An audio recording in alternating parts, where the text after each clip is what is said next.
Okay, let me stick my camera in the mount here. I like making videos as simple as possible. I'm gonna make this one very simple, even though sometimes I drone on a bit too much. This is applicable not only for Fujifilm, but also for Nikon.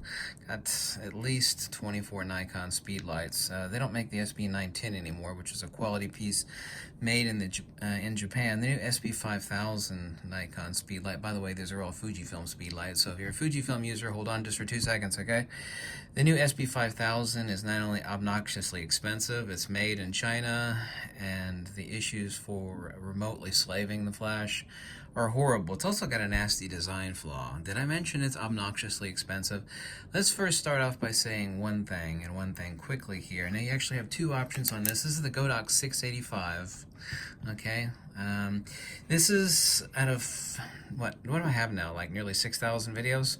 This is a Godox 685, okay? This one's for Fujifilm, which means the pinouts, okay, in this arrangement are for Fujifilm. They're available for Sony and Nikon and Canon. However, used off camera, and as I've said 1,000 times, the worst lighting is on-camera lighting, unless you actually use some sort of light mod or bounce the flash. Direct light on the camera like a pop-up flash is not very flattering at all. But any of these units, whether you say you got a Nikon camera and a Fujifilm Speedlight, doesn't matter if you're using it off camera, because the only thing you'll need is, for example, say I got a Nikon camera, but all my 685 Speedlights, or even 860. The 860 is the same thing as this Speedlight, as the Velcro sticks together here, as this, except it takes a rechargeable lithium pack. This one takes 4 AA's. This flash is $110. Out of 5,500 videos, as I was getting to, absolutely everybody should actually shut up and buy one of these. Period. $110 for the 685. The 860 is actually $180, so it's $70 more. I'm going to get to that in just a second. And this is the new X Pro trigger from Godox, and it has an autofocus assist lamp, which works really, really good. Actually, nobody else in the world, including Nissan, has an awesome autofocus assist lamp. There's actually one on the Nissan unit, but it doesn't work for Fujifilm, and it doesn't work that damn good for Nikon either. But everybody should buy one of these at $110. The reason actually why I prefer these over the 860 units is because I've got rechargeable AA's at the yin yang. The advantage of the 860, as well as its disadvantage, is it uses a rechargeable lithium-ion pack. Replacements of those are $40, which is no big issue. You have several replacements, but I don't like proprietary batteries. Recharge time, however, even for full blast, is a lot more powerful. It looks exactly like this. It's called the 860, and it's $180. Okay, this one is $110. Everybody, you make the decision on which one you want. Both are perfectly fine, but everybody should buy either a 685, this unit, or a Godox 860 unit for $180. But say, for example, I only have Fujifilm cameras, and I have Nikon versions of either the 860 or the 685. Those Speedlights will work fine off camera as long as you are using the correct pinout, which is this pinout right here. You see, this is for Fujifilm. This is Fujifilm pinout. It needs that for timing, for TTL, and for high-speed sync flash photography. So as long as you have the appropriate trigger, I think somewhere on here it says for Fujifilm. Here we go, the F for Fujifilm. This will say N for Nikon. As long as you have the appropriate one for your camera, Canon, Nikon, Fujifilm, you can use any damn Speedlight you want off of the camera. It will work perfectly well for TTL and HSS, because the only thing you actually need that's proprietary to the camera, in the case of the triggers and the Speedlights, whether they be the the 685 or the 860, is this, the trigger. This takes 2 AA batteries. Together, both of these are $180. $110 plus $70, $180. Everybody, I don't care if you use Canon, Nikon, or Fujifilm, everybody should actually own one or two of these, the 685 or the 860 if you like. I'm just not a big fan of proprietary batteries.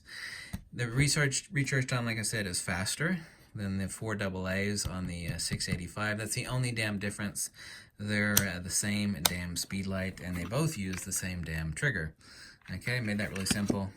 Fujifilm example here. Now, this is made by Metz. This is actually an extremely good, it's got one small design flaw. That should have been red for AF Assist. Instead, it's incredibly bright white. I put a red filter over that, but actually this is an incredibly intuitive and easy to use and very well built Speedlight. But Fujifilm did drop the price on it. It used to be $500, which is rather ridiculously expensive, but it is well made. But it's currently $382. What the hell could you get for $400, the cost of this? No offense, Fujifilm, but you could get for $400, you could get, you could get 2 of these 685s, a radio trigger, and, a light stand setup, an umbrella, yada, you get it a lot for $400. All of these are essentially guide numbers. I know this is guide number 60 as far as power. This one, I think, is 55 guide number. All of these are essentially the same power. You'll notice this one up here, even though it's a lot frigging smaller. Let's take the EFX 500 out of the picture here so I could show you these two. Now, this one is also $380. It's made by Nissan, and this is their radio controller for it. It's actually a lot smaller than the Godox unit is. But it doesn't have an autofocused assist lamp. It does, but it doesn't work on Fujifilm. You see how much smaller it is, 2 AAA batteries. So essentially they're both about the same. Essentially. Why do I actually prefer using this one on camera and it is bad lighting. You never really use Speedlights on camera. I use it as a balance with my special light mod. Both of these Speedlights in the 860 is the same size, essentially, are the same power. You notice this one's half the size. By the way, the huge bump up here, that's where the damn capacitor is. Both of these take 4 AA batteries, of course. There's actually 2 reasons why I absolutely love this, even though it's really damn expensive, okay?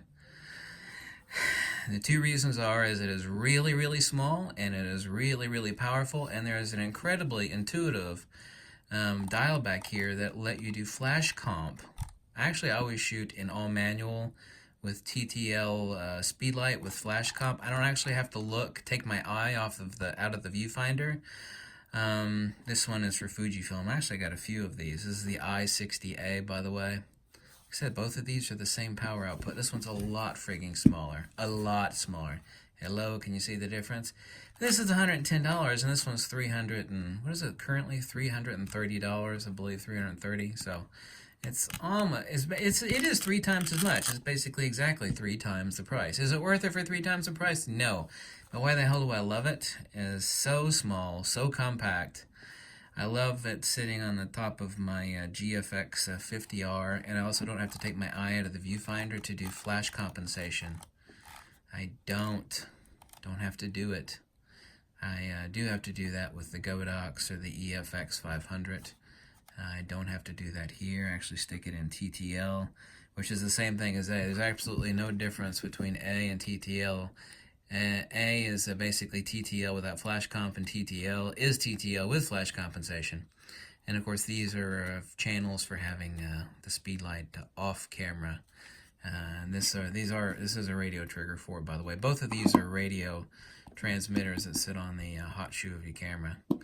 So yeah, is this one obnoxiously expensive? Yeah, kind of, sort of. It is made better than the Godox. It is a lot simpler, and it's incredibly effective. Both have metal hot shoes on them. Here you say it's for Fujifilm pinout.